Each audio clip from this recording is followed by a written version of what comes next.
구직 활동하시면서 남들보다 스펙이 부족해서 떨어지는 건가? 이런 생각 한 번쯤은 해보셨죠? 오늘은 스펙의 비밀에 대해서 함께 생각 나눠보겠습니다. 자, 여러분, 취준생들의 가장 큰 착각이 뭔지 아세요? 학점이 4점이야.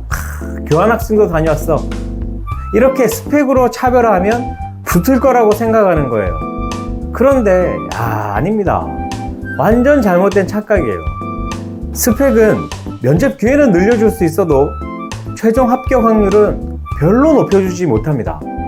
왜냐하면 스펙 자랑은 이거 완전히 자기중심적인 어필이거든요. 예를 하나 들어볼게요. 철수라는 남학생이 있습니다. 이 학생은 오랫동안 마음에 두고 있던 영희와 드디어 소개팅을 하게 됐어요. 그런데 철수가 이 자리에서 눈치 없이 이렇게 말하는 겁니다. 저는 헬스를 3년째 하고 있어서 근육이 장난이 아닙니다. 학점도 4점대고 아르바이트를 열심히 해서 돈도 500만 원이나 모아놨어요. 이런 식으로 자기 자랑만 쭉쭉쭉쭉쭉 늘어놓는 겁니다. 영희가 이 철수한테 호감을 가질 수 있을까요? 그럴 수도 있겠지만 대체로는 그렇지 못합니다. 상대방 배려 없이 자기 자랑만 하는 사람을 좋아하는 사람은 이 세상에 몇 없습니다.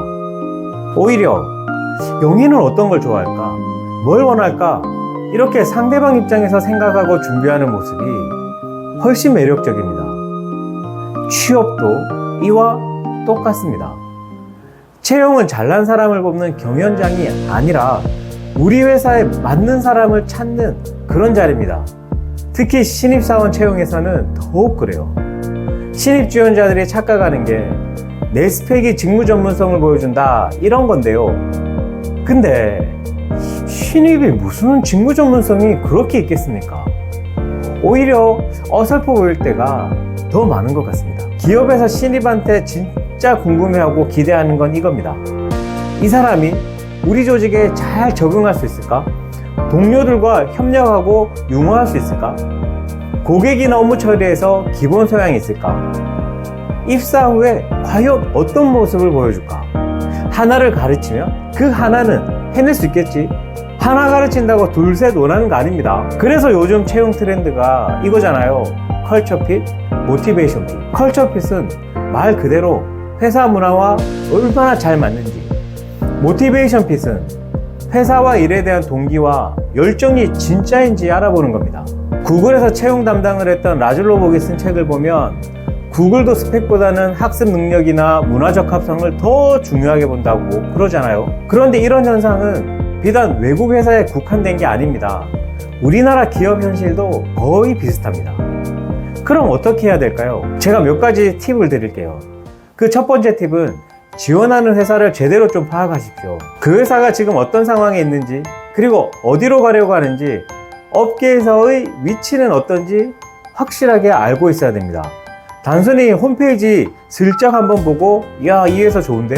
이게 아니라 최근 한 6개월간의 뉴스, 그리고 사업 방향이나 경쟁사와의 차이점, 이런 것들을 면밀히 꼼꼼하게 파악하시길 바랍니다. 이걸 기반으로 정성을 들여서, 그런 복사붙이기에서 자기소개 쓰는 거 말고요, 정성을 들여서 각 기업마다 자기소개서를 좀 다르게 작성하시고요, 면접 준비를 하십시오. 그래야 회사도 그 정성을 보고 합격시켜주죠. 그리고 두 번째 팁은 그 회사에 내가 어떻게 기여할 수 있는지 구체적으로 좀 보여주십시오. 저는 성실합니다. 이런 추상적인 얘기 말고, 제가 대학 때 동아리에서 예산 관리하면서 30% 비용 절감한 경험이 있는데 이런 효율성 개선 관점을 회사 업무에도 적용하고 싶습니다. 이런 식으로 구체적으로 연결 지어 보십시오. 세 번째 팁은 스펙 나열은 그만하고 스토리를 만드십시오. 저는 토익 스피킹 AL입니다. 이거보다는 해외 법인과의 원활한 소통을 위해 영어 공부에 매진했고, 실제로 교환학생 기간에 현지 학생들과 프로젝트를 성공적으로 진행한 경험이 있습니다. 이렇게 맥락이 있는 스토리를 만들어 보십시오. 네 번째 팁은 면접에서는 이 회사에 내가 어떤 사람이 될 것인가를 어필하시기 바랍니다. 과거의 성공보다는 미래의 가능성과 의지를 보여주는 거예요. 입사 후 1년 뒤에는 이런 모습이 되어 있을 겁니다 라고 구체적인 그림을 그려 주십시오.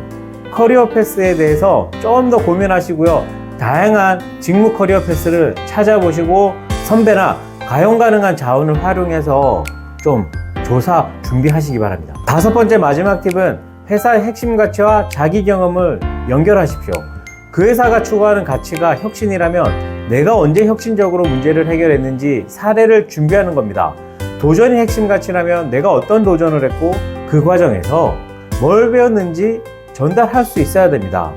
딱 떨어지는 게 없더라도 어떻게 해석하느냐에 따라 달라질 수도 있어요. 그런 여러분의 경험을 잘 해석해서 연결짓기 바랍니다. 여러분, 스펙은 입장권일 뿐입니다. 입장권에 목매지 마시고요. 최종 합격에 목적을 둔 진짜 취준 생활을 하시기 바랍니다. 화이팅 하십시오.